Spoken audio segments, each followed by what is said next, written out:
আসসালামু আলাইকুম ওয়া রাহমাতুল্লাহ। সুপ্রিয় বন্ধুগণ, যে যেখান থেকে দেখছেন সকলকে জানাই আন্তরিক মোবারকবাদ। এই মুহূর্তে দাঁড়িয়ে আছি বাইতুল মোকাররমের উত্তর গেটে।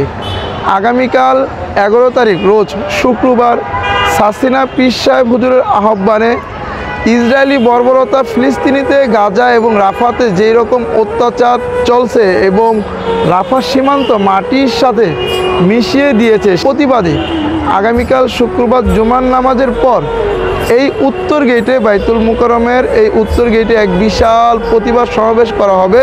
সাসিনা দরবার শরীফের আলা হজরত পীর সাহেব শাহ আবু নসর নেসারউদ্দিন আহমেদ পীর সাহেব হুজুরের ডাকে আগামীকাল জুমার নামাজের পর জাতীয় মসজিদ বাইতুল মোকাররমের এই উত্তর গেটে এক বিশাল প্রতিবাদ সমাবেশ করা হবে।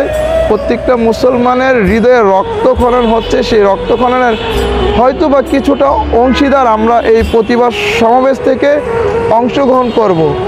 যেখানে আমরা ফিলিস্তিন যেতে পারবো না, রাফাতে যেতে পারবো না, আমরা গাজায় উপস্থিত হতে পারবো না, আমাদের ইমানি চেতনা নিয়ে, আমাদের ইমানি দায়িত্ব নিয়ে আমরা আগামীকাল জুম্মার নামাজের পরে জাতীয় মসজিদ বাইতুল মোকাররমের এইখানে দাঁড়িয়ে উত্তর গেটের সামনেই পীর সাহেব হুজুরের আহ্বানে যে প্রতিবাদ সমাবেশ ডাক দেওয়া হয়েছে, অবশ্যই আপনারা এখানে অংশগ্রহণ করবেন। সকলে ভালো থাকুন, সুস্থ থাকুন। আসসালামু আলাইকুম।